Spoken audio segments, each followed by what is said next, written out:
is both a protest and a counter-protest. That's something that the NYPD plans for very deliberately to avoid confrontations and for all of the other reasons you might expect. So this was no different, and there had been very thoughtful preparation for this event due to the combined protest, counter-protest, and the location. And I can just answer the question about SRG. SRG was in the area of the protest. They were there on in a backup capacity. We often have SRG around in an area if we think that it has a potential to get heated, so they were there. They were brought in after mayhem, as soon as mayhem ensued. How do you make that assessment? We got to keep moving, Rocco. Apologies. Well, just a quick follow-up. How do you make that assessment? Our commanders on the ground will make the assessment about when to call in SRG. But certainly with this protest, we did have SRG on standby and prepared because we thought it had the ability to get interesting, given who was there. Thank you. Thank you. Marina? Sorry. You got it. Commissioner, Joe Marino, New York Post.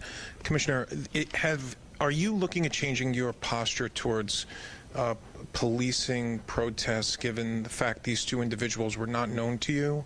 And is it causing you to reassess like additional resources you may need from an intelligence or patrol standpoint? So as you know, the NYPD remains on heightened alert. We really have been on heightened alert since the hostilities in Iran broke out about 1 week ago, which means extra counterterrorism deployments, heavy weapons teams, drones, aviation. This department, in particular, our intelligence and counterterrorism unit and teams have been out there in full force for the past week, as they are anytime something happens either in the city or around the world that we feel we need to deploy for. Look, this incident did occur at a protest, but it didn't have to have occurred at a protest. So this doesn't change our posture specifically on protests. The NYPD has been policing protests and ensuring New Yorkers' ability to exercise their First Amendment rights safely and lawfully for decades, but never more so, frankly, than over the past 2.5 years, where we have just seen a huge increase in the number of protests, and our officers, both our community affairs officers, our patrol officers, and our SRG officers are well trained and certainly well practiced at doing so.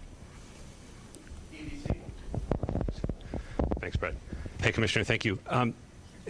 Given the threat picture that you've been outlining, how worrying is it that a couple of guys from Bucks County can just drive into Manhattan with potentially viable devices? Is it alarming, and is there anything you can do to stop it? Go ahead. Thank you. So when we talk about heightened threat environment and when we talk about lone actor threat, this is another incredibly sobering reminder. We had one just a week ago in Austin, Texas.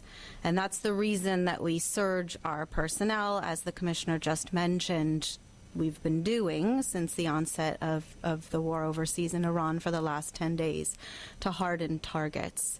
Of course, some individuals will mobilize to violence without tripping the wires that we extensively set. And in that point, then it is the bravery of our officers who contend with a threat as it's unfolding on our streets, and in this case, incredibly bravely.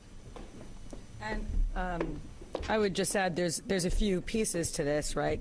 There is our intelligence and counterterrorism operation, and I have to say there is no other city in the world that has an intelligence and counterterrorism capacity quite like the NYPD's.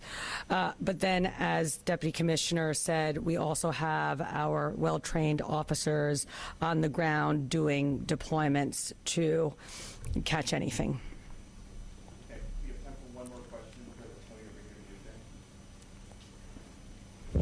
Tony DiStefano, Newsday. I guess this is for Commissioner Weiner. The two devices Were they both assayed as being TATP? I can and do the assistant director talked of the third device being an improvised explosive. Was that also known quantity of TATP or something else? So let's talk about the first two devices first. They were both brought on Saturday to Rodman's Neck, where our bomb technicians and FBI experts looked at them jointly. We assessed quite comprehensively one of the devices, and we determined that that device contained TATP. We didn't do the same type of thorough investigation of the second device, but instead decided to neutralize the two devices and take samples from both devices and send them over to an FBI lab where further testing, including for the existence of TATP in the second device, will be done.